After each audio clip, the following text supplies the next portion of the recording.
It's good to see everyone. And let's do this again. She just gave me a beautiful, we want to live with zeal, and now you want to feed my ego? Let's do this again. Introducing the world-renowned Neil Thrussell. Thank you, thank you, thank you. It caught me off guard today, because I'm used to a song before the speaker, and I'm like, what the? Fill in a bad word. I use bad words a lot. So fill in a bad word. And I'm personally, pardon? Okay, asparagus. Asparagus. So yes, I'm disappointed we took the song away because 3 weeks ago, 4 weeks ago, whenever we met as community, I had the audacity to stand up and say, I want more songs. And you should have seen Katie and face as she went, more songs? That means the band has to work harder. And I'm like, I didn't say life was fair. It's how we deal with it. Zeal is, Katie gave a beautiful description from a quote on what zeal was from Charles Fillmore, and I will bore you with some more details. Zeal is the affirmative impulse of existence. It is the inward fire of the soul that urges man onward.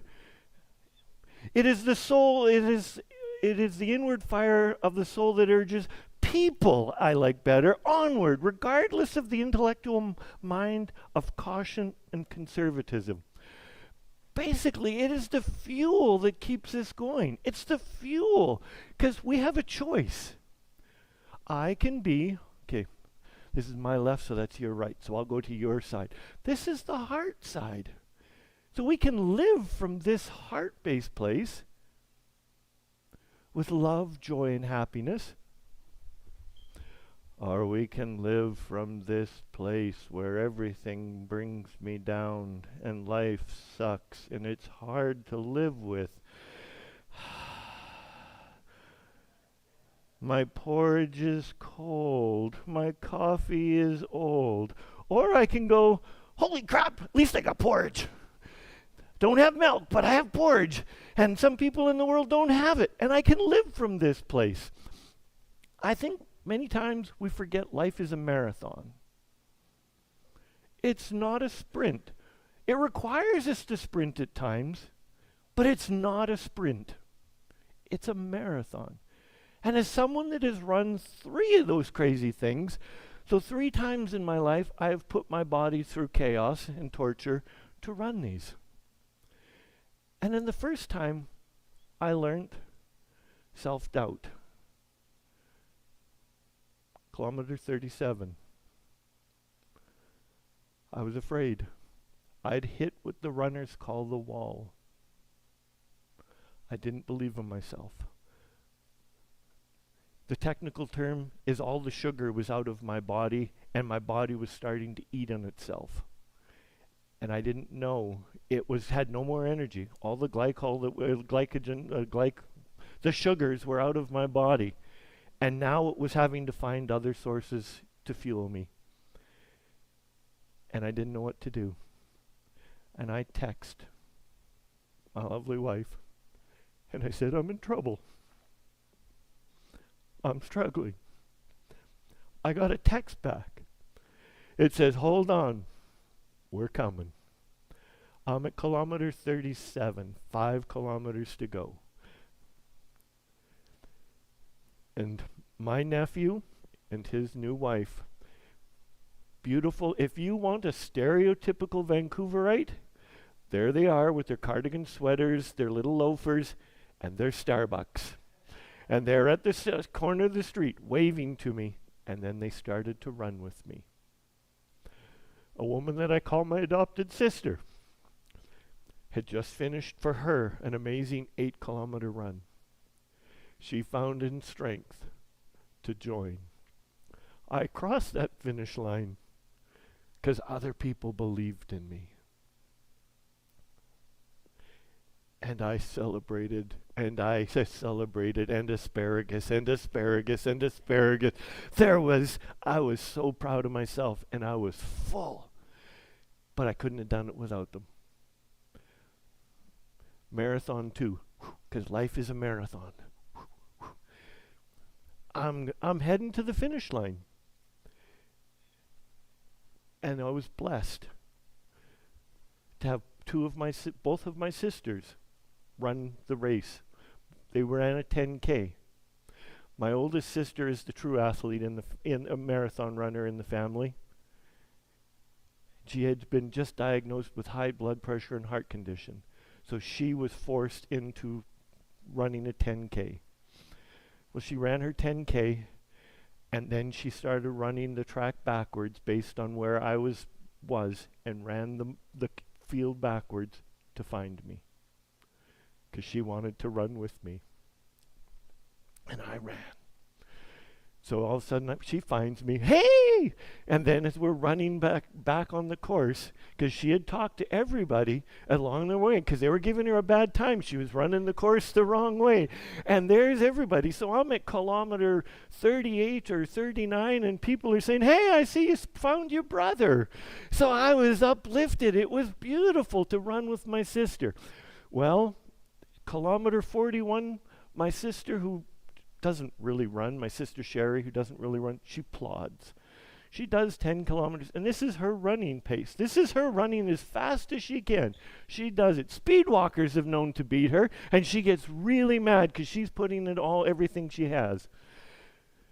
And I crossed the finish line.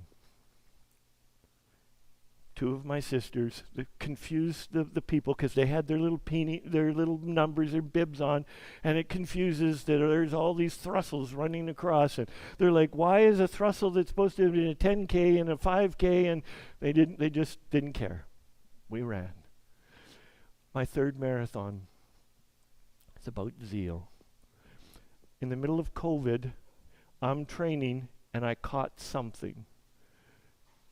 I'm not here to say whether it was COVID or not, but I caught something and it hurt my lungs. So I was not trained. Went to Prince Edward Island. We had to do the COVID test. And I run. And I'm running with my sister. I'm ill-trained to do this. My oldest sister is the marathoner. At kilometer 14, we turn into the wind, and I had to turn to her and say, Glenda, you just got to go. You have to run your race. It was like I released the hounds from hell because she was gone. She's like, yes! Because she had to run her race. Living her purpose, living with zeal. She was gone. She felt in her heart. Well, I didn't know this, but Tina and my brother-in-law had found there was a part in the course where it turns. And they're all standing there and cheering, and my sisters, I'm sorry, I had to leave him, I had to leave him, I had to leave him. I'm not sorry, I'm still running my race. I get to kilometer 36, and I go, God, what the asparagus have I done? I come around a corner, and who puts a huge freaking 2-kilometer hill in a marathon that's 42 kilometers? And I'm like, what have I done? I'm not trained for this. And so I just keep going. And then I turned to the partner that I'd been running with, and he was running a team race. And he's complaining, I want to add the itching word, he was complaining about that the hill, this is no place for a hill. And I've run 36 kilometers and he's run 3 and he's already complaining about the hill. And I just had to laugh. And at that point in time, all I could go is it's about what I bring into my mental attitude. This one, my last one, was all about zeal. Because I can complain that I am not properly trained. There's a freaking hill at kilometer 36 and I am tired, and I didn't want to give up. I knew I could do it. I knew it was in me. But I knew life was testing me.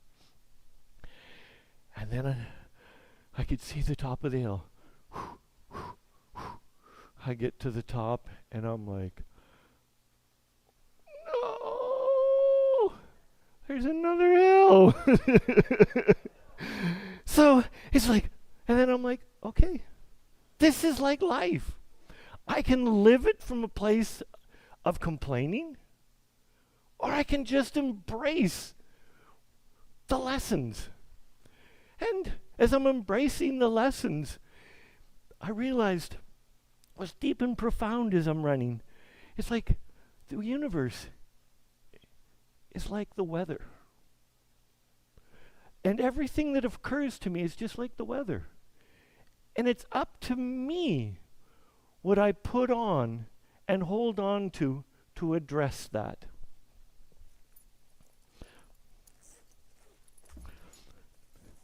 So I could put on and hug it out, or I could put on and just have fun. Oh.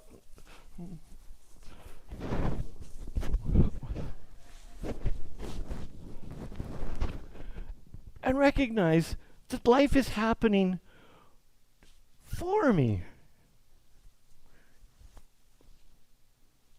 It's happening for me, not to me. I say that again. Life is happening for me and not to me. Like I'm thinking I'm going to be in perpetuity wearing an ill-fit minion outfit on the internet for the rest of my natural-born life. And that's cool. Because I think we all get over here. What are people going to think about me? They're going to think I'm some kind of weirdo. The truth is, I am some kind of weirdo.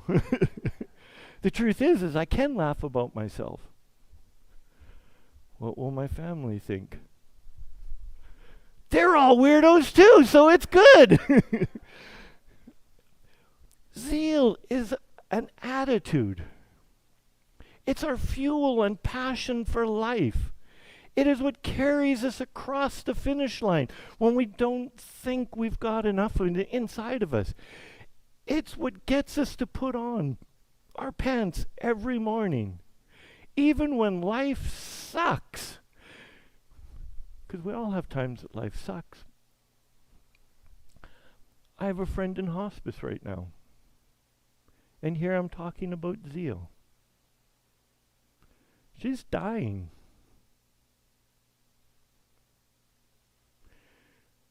And I could carry this personality to her. Or I could carry this personality to her.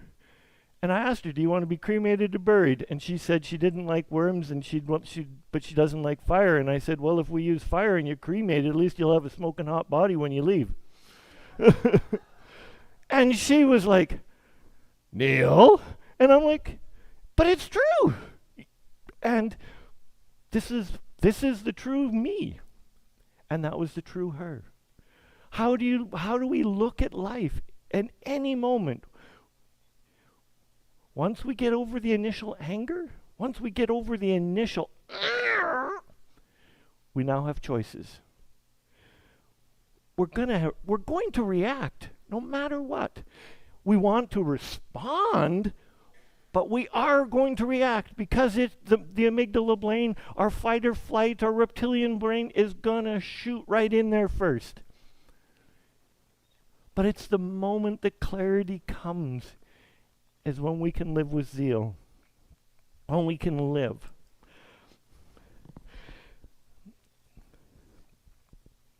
Romans 12 verse 11, never be lacking in zeal, but keep your spiritual fever serving the Lord. When we look at the Bible, I go, so what does that really mean? And I just simplify, always. To me, zeal is not an option. It's just the way to live life. It's mandatory. How many people really love to hang around with people that are here all the time? We all have them in our life. But are you happier to be with this person? Are you happier in your life to be this person?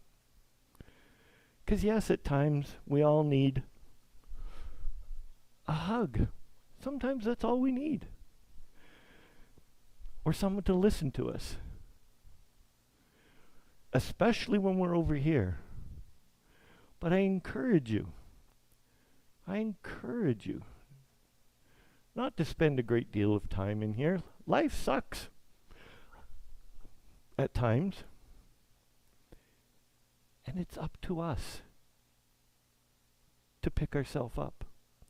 It's up to our friends to help us through that. We're a community. And I'd love to see the band play 7, 8 songs every week. He didn't fall over a heart attack. Yet. He's still young.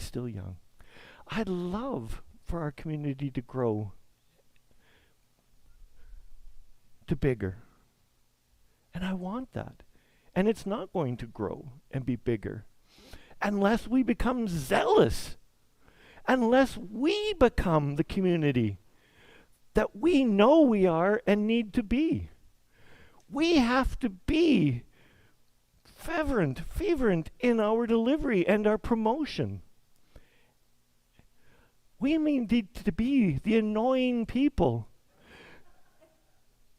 that if borderline, that if people see us, they better say, oh, it's those unity people again. We don't want to be that, but we want to let our friends know that we have a beautiful, strong, vibrant community, that we are loving, caring, and compassionate. We are spreading joy, happiness to the world. Because we are joy, happiness. It's ingrained in us. And I love the minions because they are such a contrast. When you look at it, the root of them, they're heart-based creatures that have no conscience. Because they'll do anything. But underneath, they're the embodiment of love that just have no direction. It's like, evil, let's go. Good, let's go. They're just mindless. I love the little movies. Lots of people don't like them, but I love them.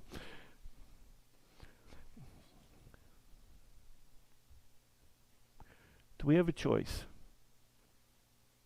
We can live from here, or we can live from here.